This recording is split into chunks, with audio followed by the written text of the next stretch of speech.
Thank you very much. And with this, without much further ado, I would like to welcome our two first speakers to give our opening remarks, which are from the OECD, the head of the Economic Analysis, Data and Statistics Division, Rüdiger Arendt, as well as from the Swedish Entrepreneurship Forum, Johan Eklund. Rüdiger, would you please do us the honors? Yes, hello. Hello, everybody. I'm extremely pleased to be opening this session of the Spatial Productivity Lab at the OECD Trento Centre for Local Development. This is indeed the 14th meeting of the Spatial Productivity Lab. And today's meeting, we will be discussing the really important topic of regional innovation diffusion. I would like to thank all speakers. I think we have a very impressive panel of speakers today, and I'm so extremely pleased. I'm particularly pleased to be hosting the seminar. And I would also very much like to thank our SPL partner, the Swedish Entrepreneurship Forum, who's co-organizing the webinar with us today. For those who are here the first time, just kind of like to remind you that the Spatial Productivity Lab is a kind of a research-oriented unit, which has the main focus on subnational engines of growth. And the idea is to understand how we can increase regional productivity growth and how we can reduce interregional inequalities. We all know that productivity is ultimately the most important driver of economic growth in the long term, but to have productivity growth, obviously you need innovation, and regions differ very much in their capacity to develop innovation. I mean, a lot of the frontier innovation is concentrated in a relatively small number of large cities. And while there's also some frontier innovation in more rural places and a lot of, less densely populated areas, there is not that much frontier innovation going on. So what is also particularly important is that innovation diffusion is taking place, so that also kind of like, innovation that is found somewhere else is then implemented in all places. And then this is really what the talk today is about. And also, the recent evidence that we have is showing that innovation diffusion across firms and across regions is not happening at the speed that we would need it to be to either increase the relatively low productivity growth we're having across the OECD at the moment, or also to help with having a convergence in levels of economic activity across the regions. We're having today, as I mentioned, a very high-level panel of speakers from both academia and also of practitioners. And the idea is to have a policy-oriented discussion. And we'll be discussing, as I said, about the main challenges of innovation, existing barriers and ways to overcome them. And the idea is that after this meeting, when you go home, you have a better idea what can be done to improve the ways of innovation diffusion, and also that you are all kind of like subscribe to the idea how important innovation diffusion is, and that the policymakers that may be watching us and then also can help their region improving innovation diffusion and thereby improving the economic performance of the region. With that, I give the floor to Johan. Please be welcomed as well. Thank you very much, Rüdiger. Let me begin by saying I'm extremely pleased to co-host this event and very appreciative towards OECD for arranging this. As Swedish Entrepreneurship Forum presumably is not as well known as OECD, I'll spend a few minutes to explain why we are involved in this and what our interests are and how we work and what issues we are working with. I think it's not an exaggeration to say that we are the leading organization of our kind in Sweden, looking at entrepreneurship, as our name implies, innovation diffusion, growth and economic renewal and firm dynamics in a very broad sense. So we're working in all areas that relates to productivity, competitiveness, etc. And just say a few words about our background. We were founded in the early 90s in the financial crisis. in the years of the financial crisis in the early 90s, based on the insight that Sweden was lacking the type of Mittelstand, small and medium-sized firms, comparative to, for example, Germany. And we were lagging behind in dynamics, and there was a fear that we were basically losing positions, relative position in the in GDP per capita, and dropping behind in terms of productivity growth. And from there on, we've been working very closely with, we're a private institute, mostly private funded, but we work very hard in order to bridge the gap between academia, academic research, the business community, as well as policy making and politics. And we try to, we're coming from the research side of things, but we're trying to encourage this sort of three-way dialogue and exchange between these spheres in society. And ultimately want to achieve more informed decision making through research and well-founded analytical work. Personally, I'm very much interested in framework conditions and how we can improve the institutional frameworks to enhance regional economic development and be more conducive to innovations. And in our work, we see not only huge disparities and growing disparities, as Ruger was alluding to earlier, across countries, but we can also see this in within the context of Sweden, that there are tremendous differences in how innovative regions are. We have metrics on huge disparities in terms of various types of entrepreneurship. So these are things we're very keen in learning more about, and initiate and communicate and support and research in this area. And I'll be very short here, but I would like to extend an arm to everyone participate here, because we're very interested in not only working with, we follow closely the work of OECD and the Spatial Productivity Lab partners, the work they do, but we're really interested in taking the opportunity to create more cooperation and learn what's going on in other research environments, etc. So I believe my colleague has just put the link to our homepage in the chat, and please contact us, and we would be happy to exchange ideas and exchange knowledge and research. That said, I'll hand back to Alexander, and I'll lean back and learn as much possible from this seminar. Thank you. Thank you, Johan. Thank you, Rüdiger. I think this was an excellent start, and it's also one of the beautiful features of our Spatial Productivity Lab, because we can partner with institutions, with people, with agencies that very much align in their views, in their research agendas, and in their wish to improve the policies we're making through better knowledge, through better understanding of what helps. And this is something that's fairly unique in this forum that we created with the Spatial Productivity Lab. The question we want to tackle today, as I mentioned earlier, is the question of innovation diffusion and how it can how regions can benefit, how can all regions benefit from it. And this is a question that's extremely important to us, as we often see that in practice, when we talk about innovation, people think about the frontier, about pushing the knowledge that's out there, about getting us the next big thing. It's about patents, it's about research and development.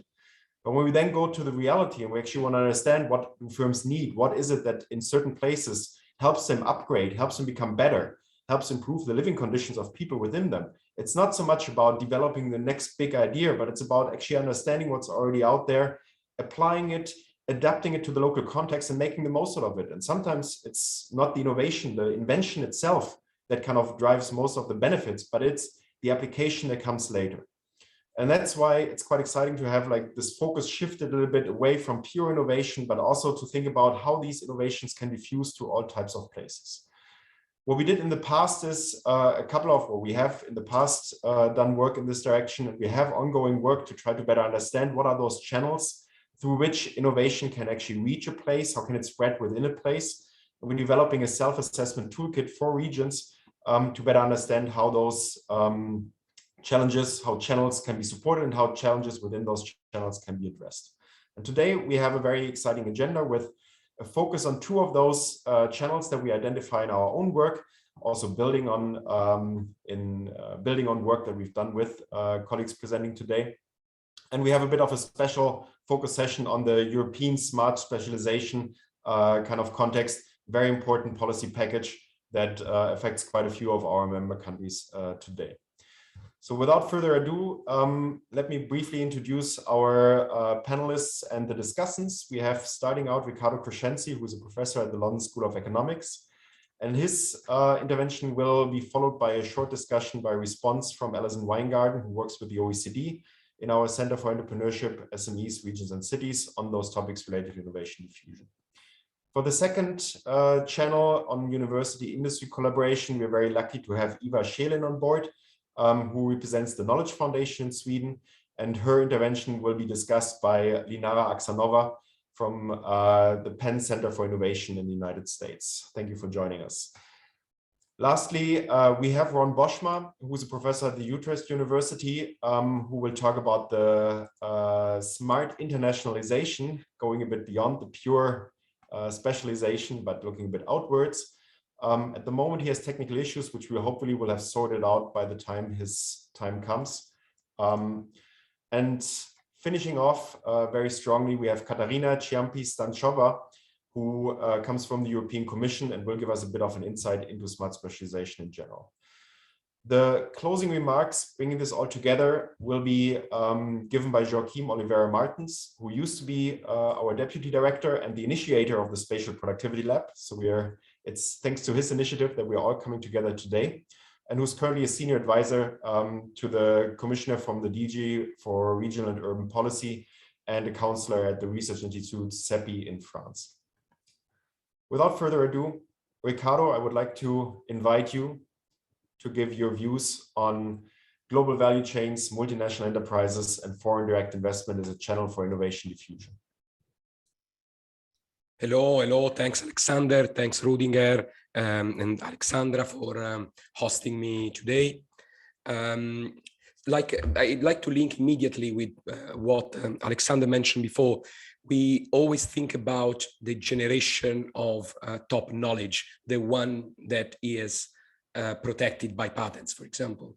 And when we think about this knowledge, when we think about this type of innovation, immediately our mind goes to big companies, major multinationals, large companies that bring cutting-edge innovation to the market. Think about the recent race for the COVID-19 vaccine. The main actors were and are major multinational companies. Therefore, we need to think about how the cutting-edge knowledge that is generated by this multinational that account for a very large share of total patenting around the world, how and to what extent these companies can contribute to the diffusion of innovation in all regions. That is the topic of today's meetings, how multinationals, by linking regions to global value chains, by linking regions to international flows of knowledge, can add to the local knowledge base of all types of regions. We can show the first slide with the 3 key talking points that I would like to discuss with you today. So the first question is how FDI, how the subsidiaries of these major companies diffuse innovation or not. So we need to start asking ourselves the question, okay, do they really diffuse the knowledge that they create or not, and how? This is the initial question that I would like to discuss with you today. Then I will bring to the table some good news. The answer to the first question, in a certain sense, would be that if we understand how internationalized companies do share knowledge, do contribute to the local knowledge base, and what I would like to discuss with you is how and what regions can do in practice in order to attract multinational companies, in order to attract FDI, in order to link up to these global knowledge flows. So we need to answer a fundamental question that is incredibly relevant for mass specialization policies that aim to leverage, will aim hopefully to leverage more these global knowledge flows. What can be done in practice in order to link up to global flows of capital, of human capital, and knowledge. And finally, we discussed what I call three key misconceptions. So when regions or also national governments try to link up with these flows, when they try to target foreign direct investment to the enhancement of their knowledge base, they sometimes base their decision, and this is what John was discussing before, we need sound evidence. So I will try to highlight some key points that should be taken in mind when reflecting on what can be the best strategies, how regions can best target global knowledge flows. So in the next slide, I just want to show you a simple example. So if we think about innovation, if we think about the key innovation hub in the world, we immediately think about the success of Bangalore as a major IT hub. That from almost nothing in the 1980s has developed today as one of the major innovation hubs in the world. So the take off of Bangalore is closely related, if you look at the history of firm dynamics in Bangalore, to investments by major foreign companies. And so one of the key agents, one of the key catalysts of innovation in Bangalore has been Texas Instruments, a major US company. So when in the 1980s, when in 1985, Texas Instruments was looking for a place where to invest, it had different opportunities, different possible locations were available that looked in principle very similar in terms of a priori characteristics to the region, Bangalore, that was actually chosen. And in this map, we can see the alternatives in the region that looked very similar in terms of their characteristics to the place where the investment actually happened. But Texas Instruments had chosen one place.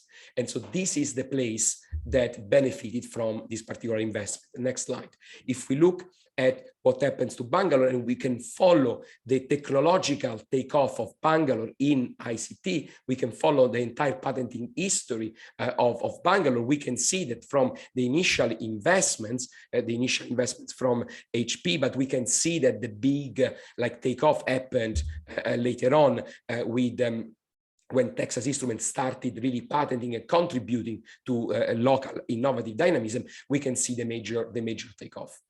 So this region, and we can see also the role of a number of foreign investors that did contribute to the very quick enhancement of the innovative capabilities of Bangalore, as well as we can see the emergence of domestic companies located headquartered in Bangalore, investing abroad and patenting abroad. So next slide, please. We need to think about how has this happened? Because if a region wants to attract and benefit from global connectivity, really needs to understand how FDI location works. Because why is that Bangalore was chosen, even if it in the 1980s it looked in terms of its characteristic very similar to other places, for example, in China? Why is that these companies have chosen that particular location for their innovative investment? So it is fundamentally important for us to understand what is it that drives FDI to different places. What type of FDI? So is it an R&D center or a logistic hub? Is it about manufacturing or purely about sales? So understanding location strategies is the first fundamental step to build a smart strategy that aims to foster domestic innovation by leveraging global knowledge flows. However, attracting global knowledge flows it's only the beginning. It's only a necessary, but not a sufficient condition for local impacts to emerge. So in order to understand that Bangalore is a very positive example. That's why we keep studying that particular case study, because it's an example of success. And is an example of success because a number of channels from foreign investors into the local ecosystem have materialized. And these channels have to do with labor mobility. So with how people move from the subsidiaries of major innovative companies into local domestic companies. How and to what extent foreign companies develop input-output linkages, rely on local suppliers, rely on a constellation of domestic suppliers that become part of their supply chain. So they link regional, local value chains to global value chains. This is fundamentally important. And how they develop collaborations with local firms, joint ventures, and also how to what extent they allow or accept the process of imitation by domestic firms. So we really need to understand, if we want to learn something from the cases of success, but also we want to remove the barriers in less developed regions, in regions that struggle the most, either to attract foreign investors or to benefit from them. What are the incentives for foreign firms to establish this relationship with the local environment, and what are the barriers to the functioning of these channels? So we need to understand how these channels operate, under what condition. It is fundamental in order to design solid evidence-based innovation strategy in all regions. So what is it? I mean, this is the more positive part. Everyone is good at saying, okay, what should be, what should happen. But what is an example of a practical tool that we know that works, that less developed regions can use in order to leverage global investment flows? In the next slide, I will show you one particular example. In this example, this comes from a study recently published on the Journal of International Economics with Marco Di Cataldo and Marajua. We tested the impact of regional investment promotion agencies. How and to what extent regional investment promotion agencies can attract foreign direct investment over and above, this is important, what would have happened without the intervention of the agency. And the interesting result is that investment promotion agencies regional investment promotion agencies in particular, are particularly effective in attracting knowledge intensive, so the type of FDI that we are discussing before, towards less developed regions. And there, when agencies are properly designed, and in the paper we discussed this extensively, they are able to attract 71% more investment vis-a-vis what would have happened without the action of the agency. So here, this is just an example, and in the chart you can see the difference in FDI attractivity, comparing the regions that benefit from a well-functioning regional investment promotion agency vis-a-vis the baseline, those that don't. So this is an example of what can be done in practice beyond general statements in terms of, okay, you should improve your institutional quality, of course, but not everyone is really good at that.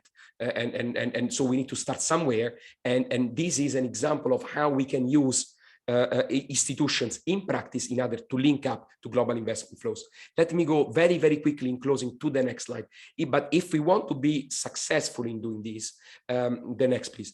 We really need, the next slide, please. We really need to debug some key misunderstandings about what regions need to do in order to link up to global investment flows. The first is that we really need to forget the idea that multinationals are there to share their knowledge with their host region.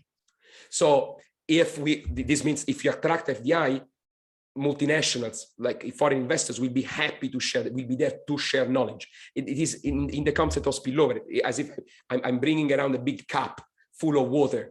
And then if this cup is very big, then something must come out if we play around with this cup. This is not the case. Multinationals put in place active strategies to block the channels that I discussed before, and they are able to activate these channels only if they have good reasons to accept the leakage. So they need to hire people locally, so they will accept that these people might then leave the firm, although they are not happy about that if these people are good. So what they will care about is the net inflow, what they can gain if they interact with the local environment. And so here the key message is on the importance of building the local investment ecosystem to support and retain foreign investors and maximize their impact on the local environment. This is the message of the investment promotion agency paper. This is not about advertisement. It's really about building an investment ecosystem that embeds the investors and creates the incentive for the local firm to interact with the local ecosystem.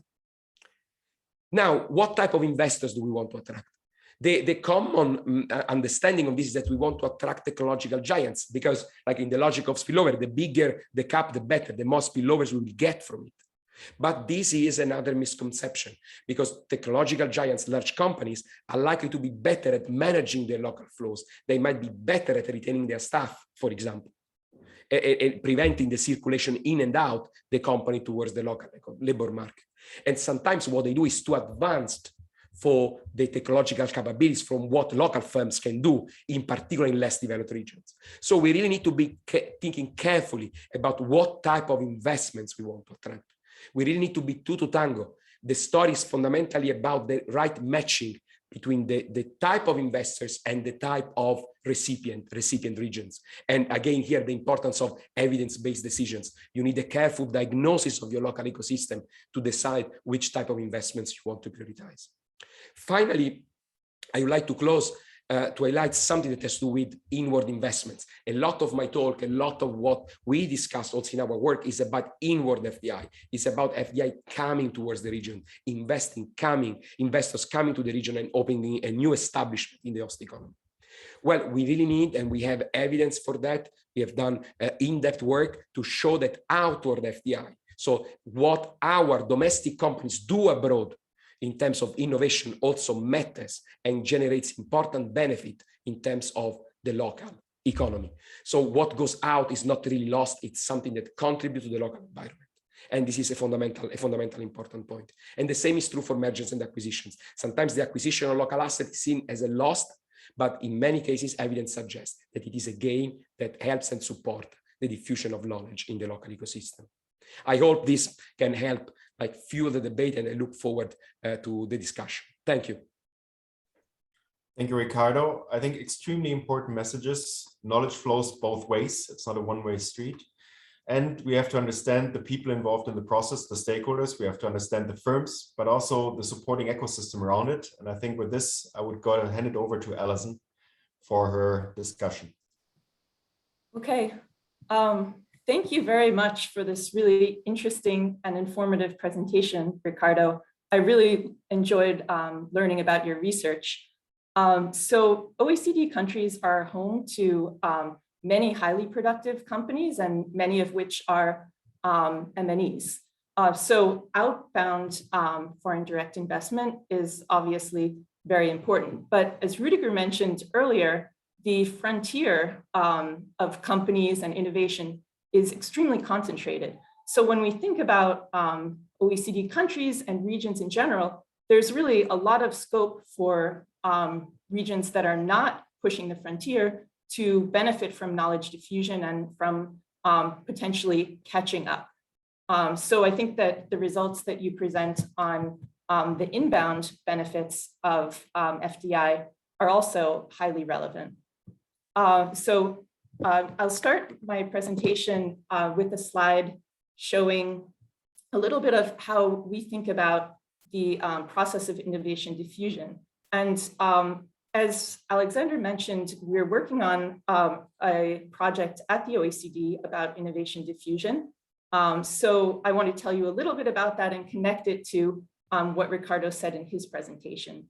So we think about ideas diffusing as basically a learning process, which depends on the local environment, on the types of companies in a region, and that includes multinational and highly productive companies, ideally. And so in order for companies to adopt ideas and put them into practice, they may also need some time and capacity to evaluate them. And finally, if the ideas seem like they'll be productivity enhancing, they move to the adoption stage.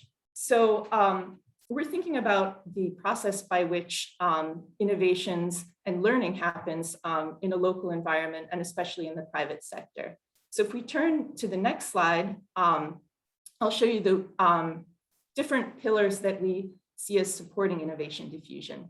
So the first pillar are the innovation diffusion channels, which Riccardo mentioned, and those are very closely related to the way that we think about innovation diffusion in our project that's ongoing. It's not surprising, since Riccardo has had a lot of very fruitful collaborations with the OECD in the past.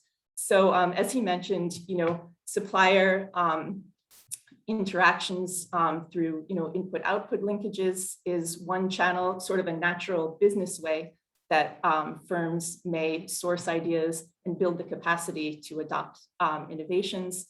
Worker mobility that could come from M&Es in the local environment, and also interactions with business services, academics, and others in the region that firms can access. The middle pillar that we think is very important are general framework conditions, the regulatory and business environment, infrastructure, including digital and innovation assets that help provide the incentives and also the capacity for firms to expand and increase their productivity. And finally, intermediaries are the institutions that support innovation diffusion. So Ricardo mentioned the role of innovation promotion agencies. Those are obviously highly focused on innovation diffusion. And it's great to hear that those can be extremely effective. But beyond that, we also think about other institutions that can promote innovation diffusion as part of their activities. So local and regional development agencies, innovation agencies, also chambers of commerce and universities can all help enhance this flow of knowledge in a local area. So we took a two-pronged approach to assessing innovation diffusion in regions. And so part of our approach is quantitative and part of it is qualitative. And we've completed pilot studies with 4 regions. One of those regions is Blekinge County, part of South Sweden. We had a really great collaboration with them and Region Blekinge to learn about the different channels that are operating in their region and what are some of the bottlenecks and how could those be improved. So the toolkit that we're developing on innovation diffusion will allow regions to conduct their own self-assessments like we did in the pilot studies. So in the pilot studies, we held some workshops which were virtual, and we also launched a survey of stakeholders. So of people in the region who were very familiar with intermediaries and the way that they support innovation diffusion to understand some of the more subtle ways in which intermediaries function and also coordinate with each other. But we also are developing a quantitative measure of these different pillars of channels, framework conditions, and the local environment for innovation diffusion. So on the next slide, I'll give you just a flavor for how our toolkit will look. So in the first place, we try to just give a very succinct summary of some of the channels. So here I show you a sneak preview still in production of how we will compare a single region in the OECD to other regions along some of the main dimensions that matter for innovation diffusion relative to channels like labor mobility, trade linkages, and collaboration. So the idea is to just give policymakers a big picture sense of how their region is performing on these different channels, and then think about ways that policy can address some bottlenecks. And then on my final slide, I'll show you a little bit more how policymakers and researchers can hopefully drill into the data using some of the visualizations we'll provide. So this is an example of 2 indicators that are related to collaboration. So on one, the share of public-private co-publications. I've given the example of South Sweden. So you can see that it's close to the top of OECD regions. The red dot is the region of interest. The gray dot is the capital region. And then the other pink dots are all of the other 6 regions of Sweden.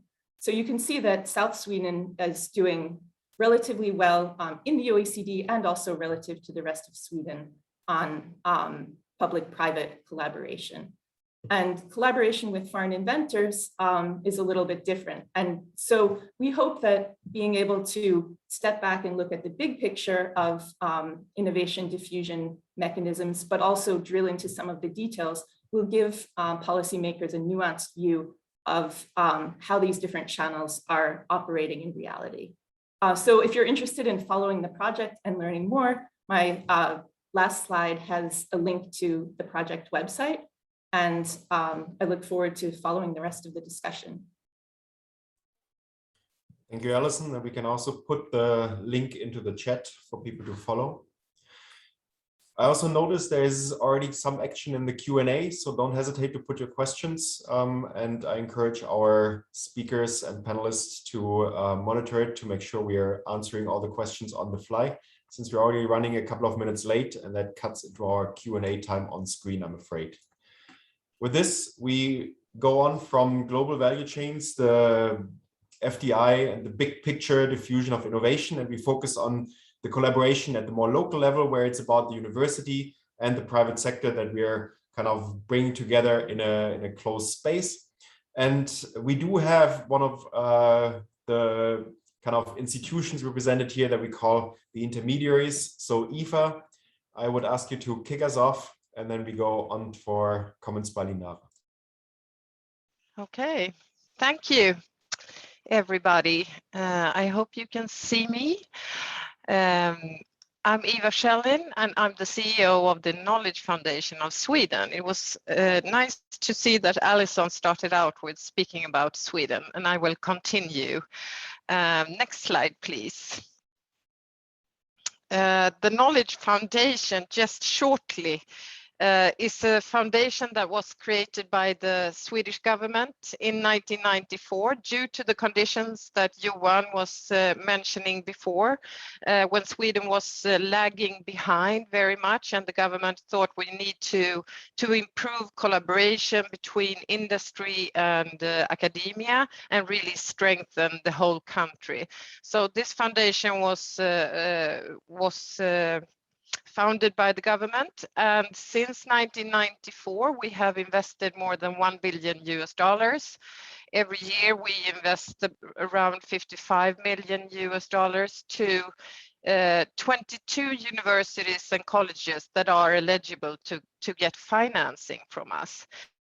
And what we do is that the financing is going to the university, but it is only financing projects that are made in collaboration with the business sector. So we always have a collaboration in the projects that we finance. Next slide, please. Innovation diffusion, that's the theme for today, and how regions can benefit from it. And I would like to say, and be a little sharp here, but the methodology of the Knowledge Foundation is a proven engine for innovation diffusion, and especially for regional development. And we are really happy to be able to strengthen the regions in Sweden through financing collaboration projects around Sweden. And I would like to show two examples of this. Next slide, please. Let's start with Mälardalen. The major city there is Västerås and Eskilstuna, and they have a university with 2 campuses in those cities. It's based around 100 kilometers from Stockholm.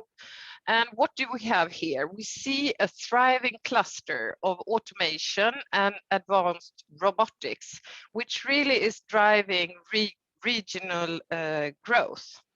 And during the last 10 years, the Knowledge Foundation have contributed with over $30 million to over 50 projects.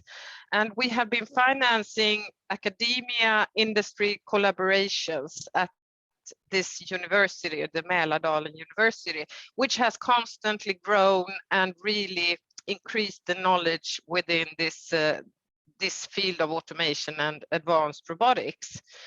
And we see how this they always do this with companies. You see here some of the major international corporations that do collaboration research with Mälardalen University, like Volvo, Ericsson, ABB, Bombardier, you know them. Northvolt is a very fast-growing startup in Sweden, which is building a very big plant for manufacturing batteries for the automotive industry. They are also based in Mälardalen. And we can see that this buzzing environment also attracts startups, small companies, and we see that tech centers and startup accelerators also gain and come into this region. And all this creates prosperity and growth for this region. Next slide, please. Another example is Borås and the Borås region. It's based in, Borås is a part of West Sweden. It's like 100 kilometers from Gothenburg.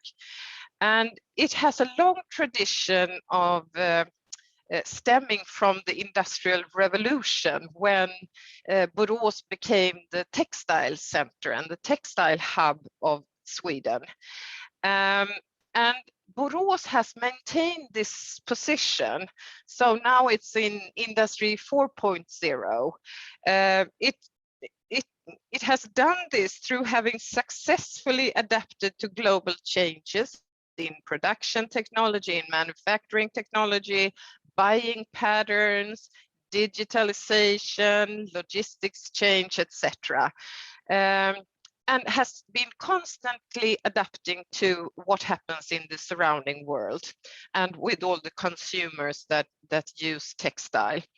It has also embraced the circular economy and a more sustainable approach to the textile sector, which actually stands for around 10% of the global greenhouse emissions. So it's really important to have a sustainable focus on this industry as well. And now it has been the leader in smart textiles with really high-tech textile, both development and manufacturing. And at the Knowledge Foundation, we have been partnering in this development for over 10 years in multiple projects spanning from textile production to recycling, etc.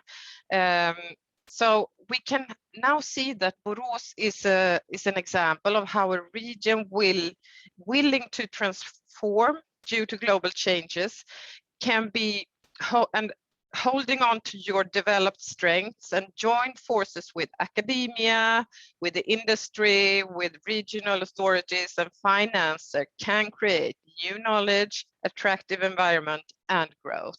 So this is another example. Next slide, please. And here you see some other examples that we have been financing.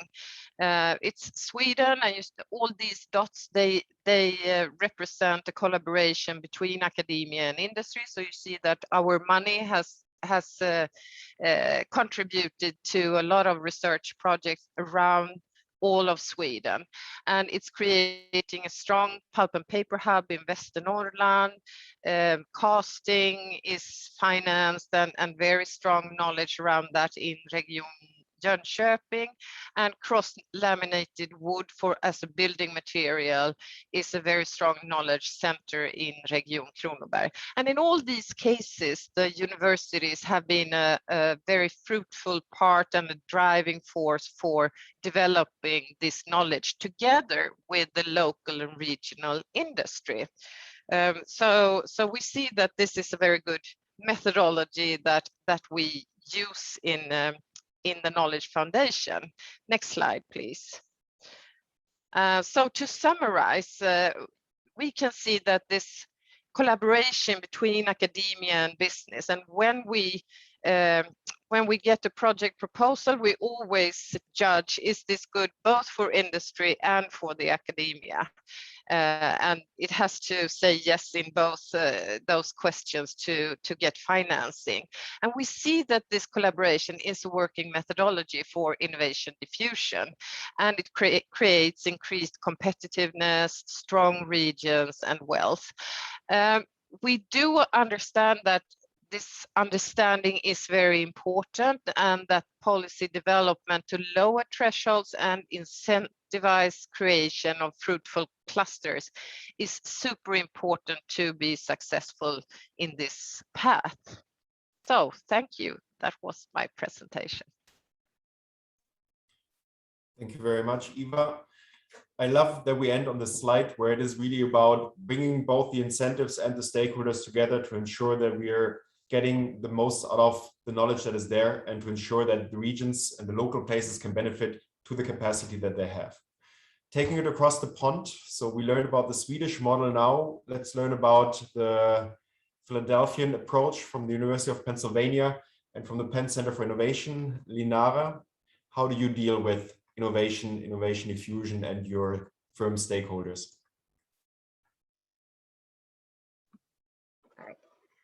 Thank you so much for inviting me, and thank you to Eva for a wonderful presentation. It was great to learn about Knowledge Foundation and how you support the growth of the local regions. So I work on in academic technology transfer. So Penn Center for Innovation is the technology transfer office for University of Pennsylvania. And so we see on the ground level how important it is to get the early stage funding for early stage companies, for early stage projects to develop a commercial product. It's absolutely critical. We call it a valley of death, right? Because in academic settings, when there is a new project or a new company based on early stage research, to de-risk it and to make it more attractive for investors, you need that initial funding to show that it's commercially viable. And so it's absolutely critical to have that funding. It really creates an opportunity for new products and services to be developed for the benefit of society, of the region, as well as, globally. And similarly to Knowledge Foundation, in the United States, there are a couple of programs that are available to early stage companies that are working in partnership with nonprofit research institutions to develop early stage products. One is called Small Business Innovation Research, and another one is Small Business Technology Transfer Programs that are funded by federal agencies. And those agencies are, from the National Institute of Health in the medical space all the way to the Department of Defense, Department of Energy. And so they grant on a competitive basis funding to, as I said, early companies that work in collaboration with academic research institutions. The phase one funding is from $50,000 to $250,000 for early stage development, and then there's a phase two that goes all the way to $750,000 that would be available to the companies with essentially no strings attached. So, I can just attest that on the ground level, working with the early stage companies, this type of funding is absolutely critical for the companies to do that for early stage validation, and creates an opportunity to create new products and services for the benefit of society. That's very briefly in what's happening in the United States that is somewhat similar. Thank you very much. Just a very quick question. How long have you guys been around the Technology Transfer Office? From early 90s. I think it's 92 that it was formed at University of Pennsylvania.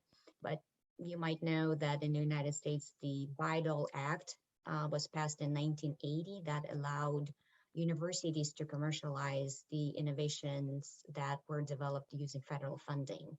Before 1980, it used to belong to the government and was very inefficient in commercialization. A very important step to align the incentives and to kind of give a big push in the direction of making the US innovation system what it is today, I would assume. Absolutely. Absolutely, because if you look at the statistics, there is a association called Association of University Technology Managers in the United States. They have a lot of statistics. They do research and collect annually data showing how many new products were created based on academic research and how many companies were created, how many new jobs, and so on. It's pretty impressive. So I think it was a very smart decision to do. Very good. Thank you very much. And with this, again, I remind everyone, don't forget, if you have questions, put them into the Q&A. And we go on to our third block when it comes to innovation diffusion. I would ask Ron to briefly unmute yourself and say hello.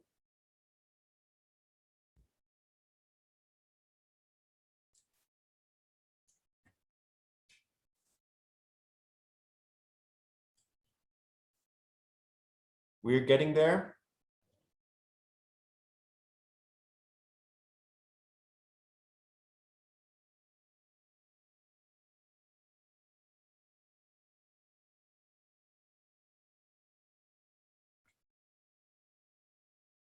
Okay. While Ron is trying to unmute himself, let's do a brief introduction. The session is going to be on smart internationalization / smart specialization, a solution for regions. And what I really like about this session is that it brings the local as well as the global view together. And it is also one of the aspects that people don't necessarily see as evidently as they should. And that's that a lot of the policies, especially in the European context, are not fixed and written in stone, but are a living thing, are kind of a changing thing, and they're adapting to the current needs, be it in a fairly slow and kind of ponderous fashion to a degree, but there is progress to account for the changing times, the changing needs, and for learning from the last iterations of our policies. Ron, one more chance to unmute. Otherwise, I would suggest we start with Katarina and then figure out how to unmute the telephone and finish with Ron's presentation. 3, 2, 1. Okay, for the sake of time, I would suggest we start with Katarina's presentation and then take Ron to finish the block off.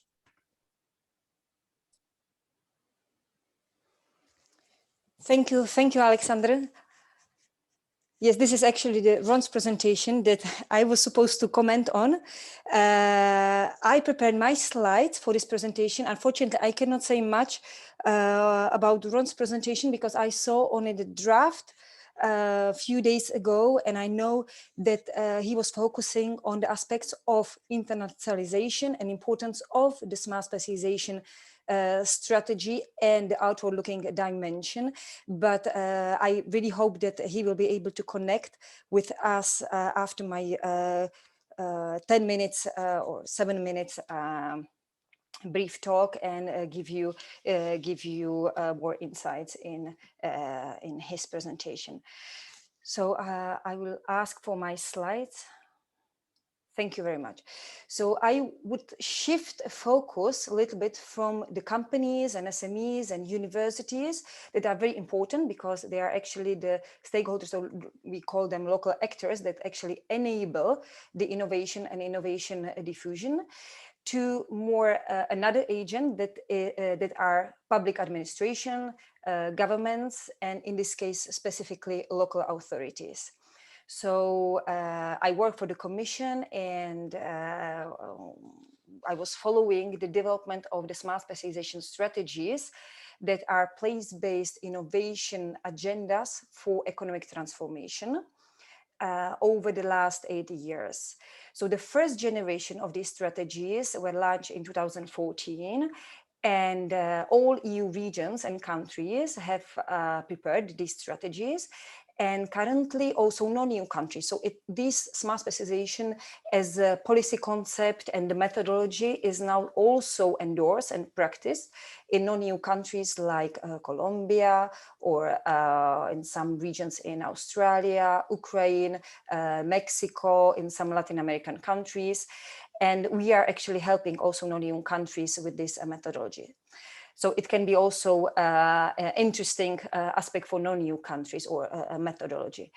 So currently we entered, or we are supporting the countries and regions with the second generation of these smart specialization strategies. And here one comment on the difference or the shift. So during the first, in the first period, since the methodology was quite new, there was a lot of focus on the method. So to identify priorities, research innovation priorities based on the analysis of local aspects, capacities, or we can say the endogenous factors, and identify a limited number of priorities that would be funded and supported from public funding. So in our case, in the EU, it is a European Regional Development Fund plus national or regional funds.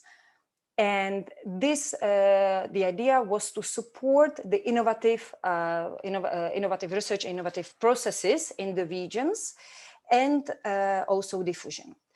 There was a little focus at the very beginning on interregional collaboration or outward-looking dimension, meaning that regions were very little looking at what other regions were doing in terms of identification of their priorities. So we ended up with the regions that identified more or less similar or complementary priorities. And in 2015, we decided to support the collaboration among these regions in the priorities of smart specialization that were complementary, so as they could join the effort and support the innovative processes and innovative diffusion faster and in more effective way. So we launched a pilot supporting a number of regions that created partnerships, and we're analyzing the global value chains, and we are trying to come together and somehow identify new value chains in the priorities that they identified in the strategies, and they were complementary. Currently, we have 35 partnerships working on many different subjects or topics that are related to the priorities, and they range from, for example, smart sensors or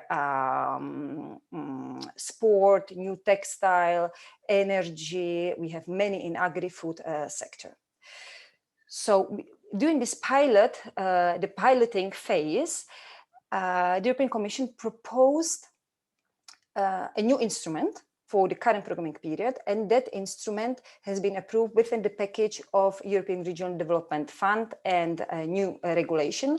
And the instrument is called Interregional Innovation Investment, and it will support until 2027 the innovative processes. So, for example, testing, developing new products and services in a collaborative way among the regions. And this, of course, includes the innovation diffusion, diffusion of knowledge. In addition, the smart specialization strategy needs to contain measures on the international collaboration. So there are 7 actually enabling conditions that every EU smart specialization strategy need to contain, and one of them is international collaboration. So in this programming period, there is a lot of focus compared to the past to interregional collaboration. Next slide, please. So just one example from the practice, so how it can work, this diffusion among the regions, not within, but among different regions with the same priorities. is, for example, the Traceability and Big Data Partnership. This partnership, we can say it's a consortium of a number of regions that identified the research innovation priority in the field of agri-food, data collection, analysis, data sharing platform, etc. Everything related to facilitate the interaction between the consumers, so final consumers and the producers, covering the whole chain in between the producers, so for example, small farmers, and the consumers.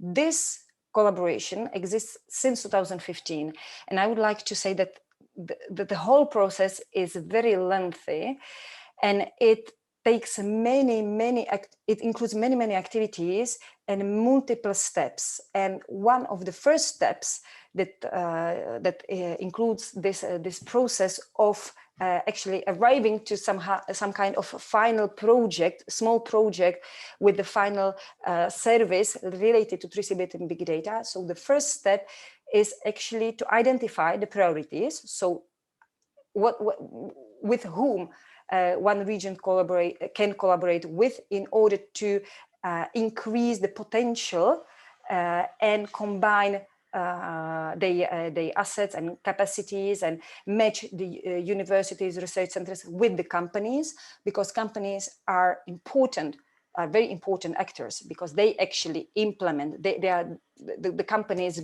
are those that actually bring this the final the creative process on the market. So one of the activities that they did, they were testing in different environments the application and data platform that was developed in Andalusia.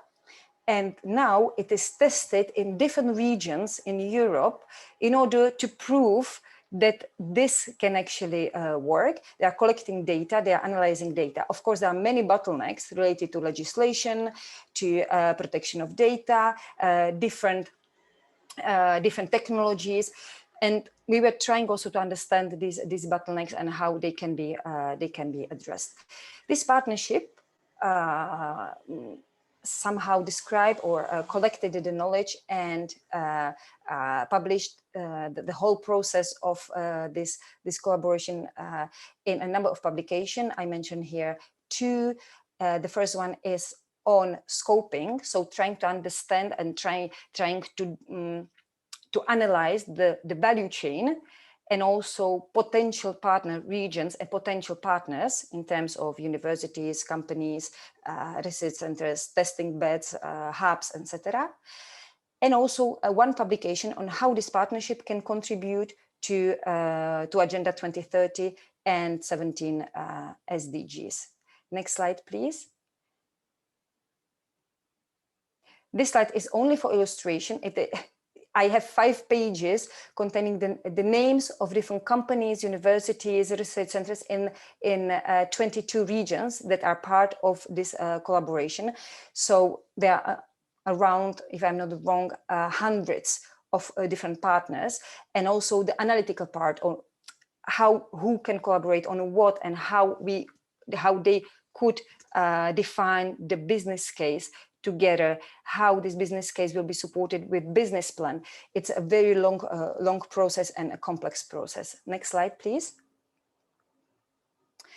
What we also did, we are looking at different broader agendas, and we were tracking the contribution of different partnerships, so consortia, to a bigger or a large policy agendas, and one of them is Agenda 2030 with SDGs. Next slide, please.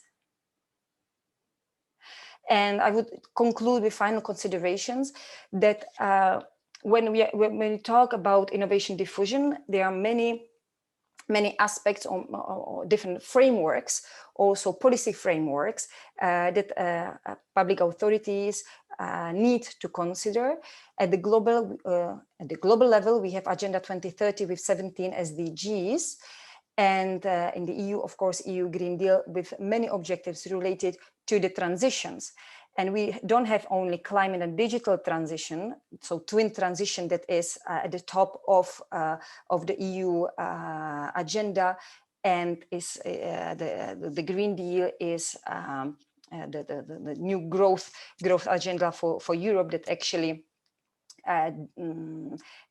includes the objectives that we need to achieve by certain deadline. But we have also other transitions related to demography, industrial transition, environmental, and educational. So it is quite a complex environment in which not only public authorities, but all stakeholders are operating, plus COVID-19. So also recovery and resilience facility in Europe with recovery fund and all the strategies related to recovery. So the smart specialization, and this is my final point, smart specialization is evolutionary. It's not a concept that was defined in in the beginning of 2010, 2013, but currently we are working on the concept of smart specialization for sustainability, and it is we can define it as a place-based agenda for innovation-led transformation, supporting growth that works for people and doesn't compromise our environment and planet. So also consideration of the climate aspects and all the agendas that I mentioned before. Next slide, please. There is a list of selected literature. I am sure that the presentations will be shared with you. So with this, I would like to thank you all for your attention and of course for the invitation. Thank you. Thank you, Katerina. I think an excellent end. We never should forget that the green transition is essential for what we do going forward. The other important transition we're doing is the digital one, and we finally managed to get Ron digitally on board. Ron, can you hear me? Yes, I can hear you. Can you hear me? We can hear you. Perfect. We got it done. Excellent. It's please, yes. You have about 10 minutes for your intervention on smart internationalization, and then we might be able to take one question for the Q&A. Otherwise, as the Q&A is kind of very active, don't hesitate to put your questions in. Thank you very much, Ron.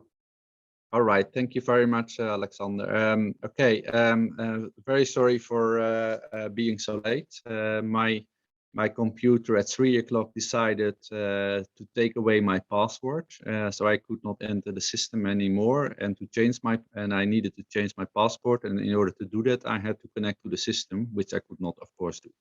Okay, so this is ICT. Sorry for being late. And now I realized that also Katerina, who was my discussant, was before me, so that's also quite unusual, but of course, given the circumstances, quite logical.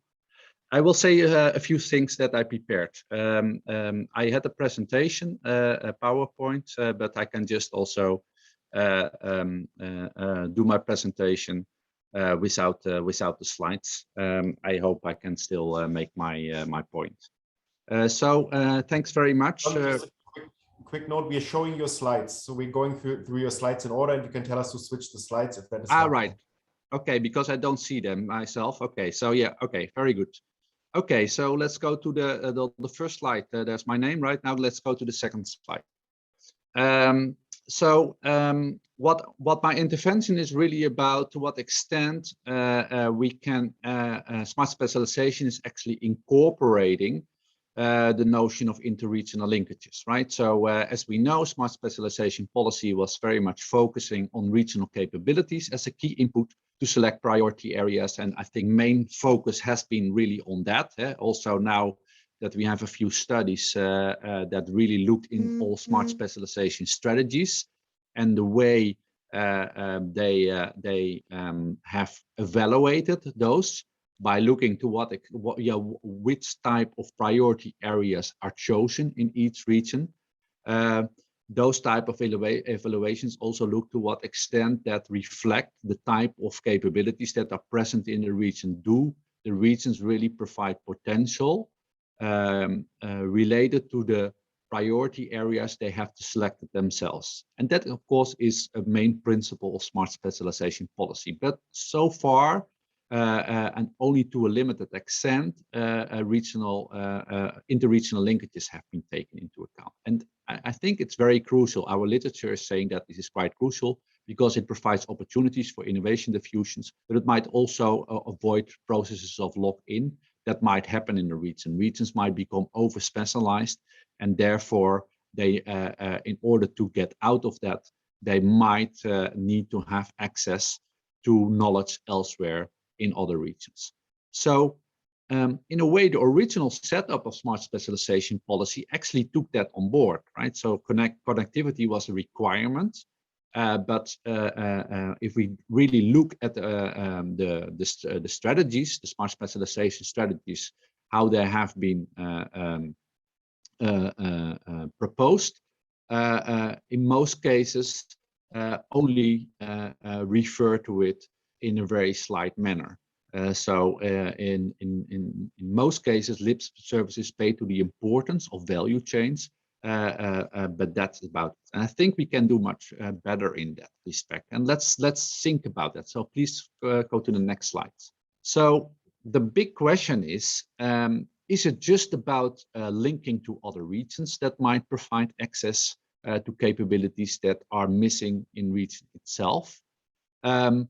What we know from studies, and those studies have been only published in the last couple of years, is that, of course, the regions need an absorptive capacity to exploit the diffusion of knowledge. So you cannot, as a region, just connect too many, because that would even be harmful for the innovation process, because making linkages come with a cost. So it's not just about connecting to regions, but what is important is to connect to those regions that might be relevant partners, and that can be very helpful in order to stimulate new economic activities and innovations in regions. So we have been also active. In this slide, I show a publication that we published quite recently in regional studies. And there we also propose a new tool to identify and select other regions as relevant partners in smart specialization strategies. So there's very much on the exploitation of complementarities in capabilities between regions. So what can one region mean to the other in terms of complementary knowledge? So it's not just by connecting regions per se, but connecting to the ones that can provide access to relevant knowledge, which might help regions to develop their priority areas. Please, next slide. So just as here I show a map which shows the potential of European regions in hydrogen technology. So we look here at the type of capabilities that are relevant in order to excel in hydrogen technologies. So some regions have more potential to do so than other regions. So and then if we add the importance of interregional linkages, please go to the next slide.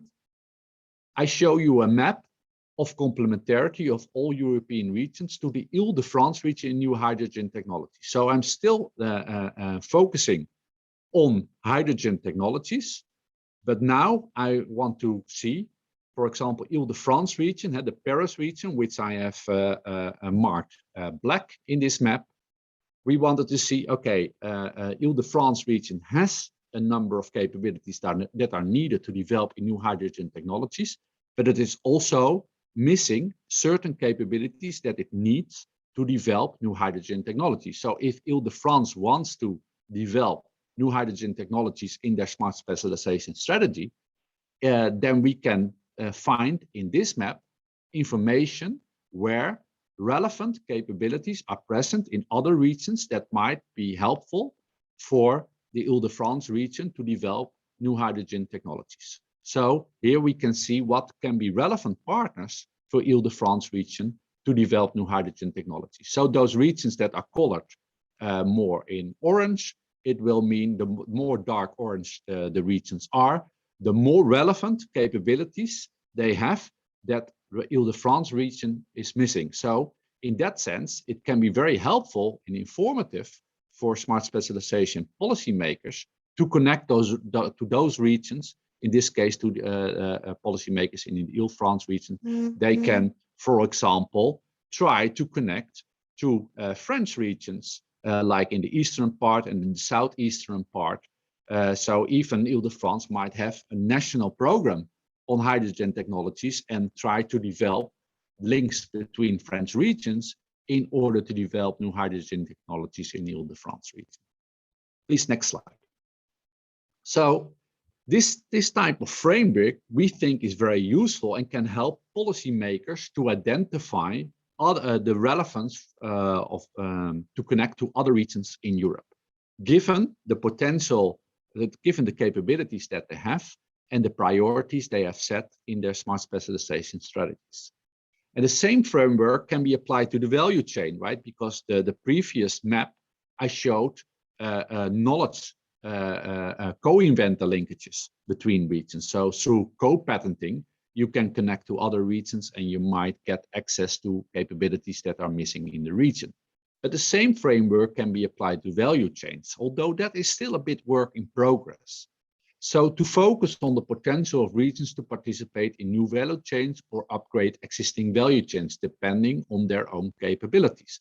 So here, as I said before, in many smart specialization strategies, the importance of value chains are mentioned and how can that be helpful in order to participate in new value chains as a region or to upgrade existing value chains the region is already participating. And the whole story is, again, do the regions have capabilities in order to move into new value chains or upgrade existing value chain? So it might be the case that there might be upgrading possibilities moving from, for example, production or logistics in a certain value chain and move to higher value added like R&D or management. And it might depend on the capabilities present in the region. And therefore, you might connect to other regions in order to make that happen and to upgrade existing value chains. So this, I think, is a very interesting approach that could, again, inform regions to identify, it's a tool to identify potentials of regions to participate in new value chain, given the capabilities that they have. If certain capabilities are missing that we identify in this tool, they might connect to other regions that can provide access to those capabilities that are missing in this particular region. Okay, last slide, please. So how can we help policymakers in that respect? Because it is all about, in the end, how can these tools be implemented and made part of the design of smart specialization policy? Well, I think the first thing that we could use here, that it is very helpful to identify priority areas in smart specialization strategies. So it's not, again, about the capabilities that they have, but what type of capabilities do they miss in order to develop a certain activity, and which regions can be helpful and useful in that respect. So this would, I think, help to encourage effective diffusion of capabilities and innovation across regions. And then it should, as soon as we have identified those and to which regions to connect, then we might think about many mechanisms through which that might work, also through smart specialization policy. So it might mean to increase the absorptive capacity of regions, so that by connecting to other regions, they have to increase their absorptive capacity to understand and to get access to those relevant capabilities that are missing themselves. So if you would make a lot of effort in terms of research capacity or teaching capacity to increase absorptive capacity of regions, that could already be helpful because it would raise the potential of regions to connect to other regions. And then, of course, not only to increase absorptive capacity of regions, but also to encourage flows of relevant knowledge, people, and firms that are present in other regions. We know from many empirical studies that to encourage flows of relevant knowledge through collaborations, We have many research collaboration programs in Europe. We might think about labor mobility or the role of migrants. They have been assessed as very important to diversify regions into new economic activities. But also, and I'm sure that Riccardo Crescenzi, as an earlier speaker, talked about that, how multinational corporations can be used and can be attracted to region, but then, of course, have to connect to local firms. And then it depends whether there are spillovers or not, depending on the absorptive capacity of local firms in the region. I'm sure that Riccardo has said a lot about that already, given the type of research that has been doing in the last couple of years. Okay, last slide, and that is the slide that I thank you for your attention, and sorry for the confusion earlier on, and that I was so late in joining in this event. Thank you very much. Thank you, Ron. We're pretty much on time for our closing statements, but I'm just going to shoot one question to you, given that you're probably not able to answer in writing. We had one question from the audience that says the example of connecting hydrogen tech from the perspective of one region seems to run counter to the macro objective of the EU industrial alliances, where an EU ecosystem perspective is the priority, for example, in the IPCEIs, the important projects of common European interest. How do you think you can better connect the two concepts of regional smart specialization collaborations and industrial alliances? Yes, I think it's a very good question. I think they got the two go together, right? So I mean, here I just gave an example of one region, right? So how it's just a matter of to what extent indeed you develop excellence in a certain technology, and to what extent then it can be applied to industry. So you should indeed connect technologies to industries, and that can be done in this particular framework.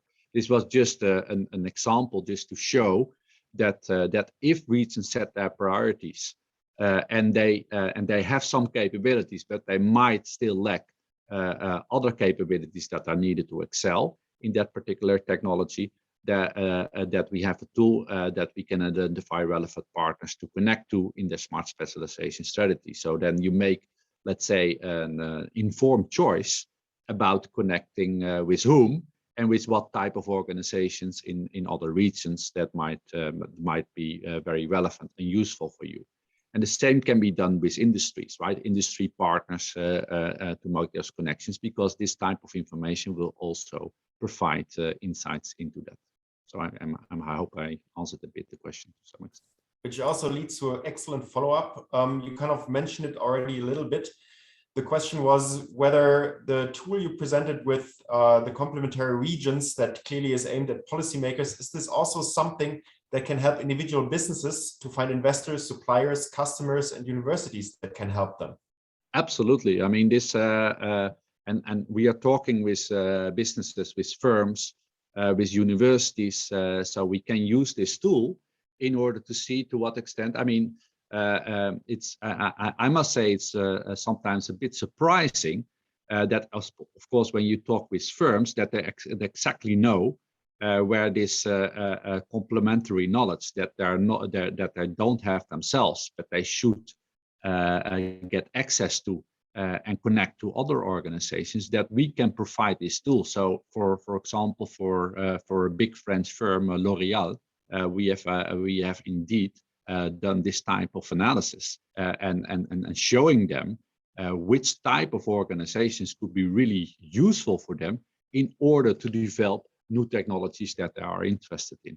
So we can identify those, and they found that very informative. The same tool can be done for universities, right? So what could be potential partners for you to connect to, because you can learn something new in order to connect to them. But at the same time, you can collaborate and understand them, and so this kind of collaborations can be actually made effective because you have a lot in common in that respect. But still, it would add something new to what you already know, and this is what innovation is all about. Thank you very much, Ron. I think we had an excellent group of speakers. Very good interaction also in the Q&A. Don't hesitate to keep it going. But we will start to come to a close, and I would like to ask Joachim Oliveira Martins to finish us off by summarizing a little bit what we've learned, where we are, and give us his perspective. Thank you.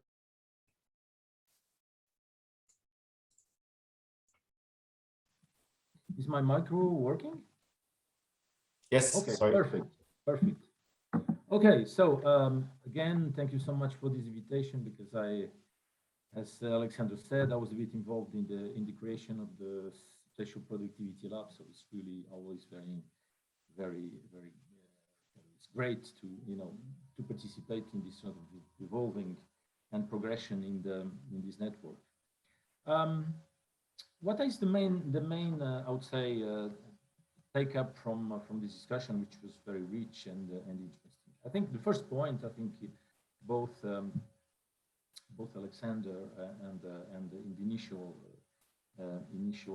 sort of presentations referred to, is that this discussion was mainly about diffusion. So, of course, patenting invention is very important, but as Paul Krugman showed, some time ago, this kind of emergence of Silicon Valleys or Bangalores has a certain level of randomness, so it's very difficult for policies to kind of target that kind of ambition. But of course, diffusion is something, of course, that policies should embrace and should, of course, support. And as a lot of work done at OECD highlighted, the main problem that we have currently is indeed this lack of diffusion. Is the fact that innovation perhaps is taking place almost in a kind of exponential way in certain sectors or areas or firms in the economy, and the diffusion is not keeping pace with this exponential. And everybody knows, in some sense, how difficult sometimes is to understand exponential growth. We know what is an exponential, but actually we have sometimes difficulties understanding, materializing what is exponential growth. And clearly there is a disconnection there that is piling up. So policies should be focusing on that and have a strategy. And that, I think, is the main message from what Ricardo said. I like a lot what Ricardo produces as research, but he really really made the case very strongly, very clearly for we need to have a strategy. We need to have a strategy, because certain of these sectors are very difficult to track. We are talking about in terms of market structure. We are talking about very segmented markets. I mean by that, large firms, huge R&D races, large sunk costs. It's very difficult for a company or a country in this vast world to jump into these kind of markets. So you need a big global actor, and these global actors are typically, of course, multinationals. In the past, when countries were specializing in textiles, basically textiles is a very fragmented market, characterized by low sunk costs, a lot of small and medium-sized firms. The main advantages are low wages. Okay, you can develop a strategy in textiles in your own or on the basis of your comparative advantage. Even for steel, okay, it's large companies, it's a lot of physical capital, but still you have homogeneous goods, right? Technology is known, and basically you are a price taker from the global market. These markets that involve more these new technologies are very difficult to penetrate. So you need this kind of connections with these big actors. But as Ricardo said in a very nice way too, is that we should not be naive. We should not be naive about these companies. And he referred to these three misconceptions, in some sense, about multinational companies, their willingness to share knowledge. Sometimes regions want to connect with these big companies, the tech giants, but basically they are almost too advanced for the region that is much less advanced to benefit from the cooperation. And of course, as he said too, is very important, not only focusing on inward FDI, but also outward So we need to have a strategy. We need to be aware of this, the behavior in some sense, or the strategic objectives of these big international corporations. And of course, one of the key instruments in order to attract and evolve from the kind of a low-ranking type of participation in this global value chain to something a bit more tasty and interesting, and that creates local spillovers. One of these instruments is, of course, to build these local ecosystems, and for that you need a lot of sort of conditions. So as Alison said, these ecosystems require a lot of interactions across firms, but also framework. So for example, the central governments need to be very active in terms of setting the good regulatory framework. You need also some intermediaries, like for example, regional development or regional innovation agencies. So basically you need a lot of alignment, a lot of cooperation, a lot of coordination across different types of entities and across different types of different levels of government. So you need governance. You need governance. So all this also requires a very big investment in terms of governance. And Eva, the examples of Eva on Sweden illustrate in a very neat way that really, I would say, the main comparative advantage of these Nordic countries that we love so much and we sort of admire so much, they don't have more resources or perhaps more human capital whatsoever, but they have this governance capital that makes actually all the difference. I think in terms of the strategy and this idea that we need to have a strategy, I think all the discussion put forward by Katerina and Ron on these international, inter-regional corporations, of course, can also be international. It's very interesting because it's like creating a bit like more localized value chains. And this perhaps could be a very smart way of doing this idea of reshoring or introducing some elements of industrial policy in your sort of a regional policy. And I agree with Ron that we need to be very, very, very strategic on these connections. It's not only connecting, but it's connecting in a very strategic way. Actually, I have one question, but of course we don't have time now to engage in an exchange. But Ricardo did a very nice paper some time ago where he showed that this impact of R&D on actually patenting, so on output of innovation, was very non-linear. I find that paper really enlightening because it shows that you invest 1% of R&D of your output, nothing happens. 2%, nothing happens. 3%, and then 3-4%, something starts to happen. But even there, in some regions it works, in other regions it doesn't work. And then he also showed in that paper that is actually the complementarity between these innovation policies and qualification education policies that makes all the difference. I would be very interested actually and sort of having elements to understand also this connection between R&D and the adoption of innovation. So clearly the relation between R&D effort, investment, and outputs of innovation like patents, it's very non-linear. But is that the same for the relation between R&D? Because people need to do R&D in order to be in a position to adopt innovation, of course. Is the relation between R&D and technology adoption also highly non-linear? I think that's something that I will be very interested. I think it's a very interesting subject of research.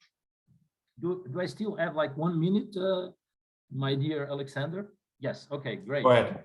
Okay. So now, just to finish, I would like to say just some words about the relevance of all this discussion for example, things like the regional policy in the EU, and of course all this sort of discussion about the innovation strategy. I think I see, as Alexander said, I have the honor to be an advisor to the EU Commissioner for Cohesion and Reforms. I'm starting now. I actually just started this job, so I'm kind of trying to understand key topics, key issues, and clearly things like the innovation divide is a priority. So all this discussion, of course, about that we had today about innovation is hyper relevant for addressing and formulating policies to address this innovation divide. It's not only providing, of course, internet everywhere, which is important, and make sure that there is no the inequalities in the access to fast internet across regions, is something much more than that. And for example, even inside the cohesion, this would require a much stronger connection, cooperation, if you want, articulation, coordination between DG Regio and DG Innovation. Another topic, of course, but this topic is a kind of recurrent topic, and Alexandra knows very well about that because we did a book on that, is this catching up potential, how to mobilize the catching up potential. We know that the catching up potential is real, is there, it actually is one of the major drivers of productivity growth, as we know, as economists, but sometimes this catching up potential doesn't materialize. And so I think, again, the innovation, the discussion about innovation that we have today, I think it's very relevant for formulating policies, because indeed a lot of these policies to mobilize the catching up potential have to do with adoption of innovation. The third dimension, which I see also as an important topic in the Commission level of the EU, is what is the urban policy of the EU and the Commission? What is the urban policy? Because of course we are used to formulate regional policy, but regional policy, even in terms of targets, because it's defined in terms of GDP per capita gaps, naturally goes to the lagging regions, right? And so naturally these funds, these structural funds, are not naturally supposed to help big cities, which don't need to be helped in some sense. But big cities are very important for the whole innovation system, as you know. So probably a good connection between this discussion about innovation and cities, because we know that innovation is extremely clustered in space, and a lot of innovation actually takes place in cities. This link between innovation and urban policy could perhaps generate a good basis to platform to define, to progress a bit better in what could be indeed the urban policy strategy for the EU. One thing that perhaps is also very important, and I finish here, is this coherence between all the sort of use of the structural funds, particularly the regional policy funds, and all this money coming from the PRR, for recovery and resilience. Because of course, sometimes in the countries, this is not managed by the same ministry. In the Commission is also not the same directorate. So again, I think this is a big issue. So how could all these funds, because it's a huge effort, as we know, in terms of money, can be in some sense mobilized in order to achieve this sort of coherent way, this objective of this success in this digitalization sort of transition, and of course helping the catching up and the convergence of regions through an appropriate innovation policy. And my really last point is that at the OECD we also had this idea that we should convince national governments, central governments, that it's possible and is even important to have a national spatial productivity strategy. Because very often still a lot of the productivity or innovation strategies are defined in a very, let's say, in a very uniform way, or in a sectoral basis. And we know that it's very important to adopt a territorial lens. So three things: cities, of course, big cities should generate agglomeration economies, and these agglomeration economies have a lot to do, of course, with the innovation knowledge flows. For example, in my country, Portugal, Lisbon is not doing that. There is an issue, really a structural issue around Lisbon that is as a dismal productivity performance compared with other regions in the country. Second level, of course, after the big cities are the intermediate regions, because we know, and again, Alexander did a lot of work on that, is that a lot of these intermediate regions benefit a lot from the spillovers to the big cities. So all these connections, of course, can be mobilized, exploited, and a lot of rural population actually is in the vicinity of cities. when you take the average of the OECD. So it's very important indeed that these intermediate regions, even if they have much lower density, they can benefit, they can borrow agglomeration from big cities. And then, of course, accept, implement, have the governance and the powers of delegation to have a policy differentiation for the rural and remote regions, where there you have so huge, the heterogeneity, the diversity is so huge that indeed a type of uniform type of policy cannot work. So voilà, I finished here, but thank you so much. This was a fantastic discussion. It actually gives me a lot of elements and ideas for my discussion tomorrow in the commission. So thank you. It was really timely for me. Thank you. We're here to help and to serve. Thank you very much to the audience. Thank you very much to all the speakers for sharing their knowledge, for sharing their experience and expertise. I think Joachim summarized it very well. We have questions that are still to be answered and things that we need to better understand and learn. But what I take away is we actually do know a lot more today than even 2, 3, 4 years ago. There's a lot of progress in this field, and a lot of it very much relevant for policy, very much relevant for the work we're doing.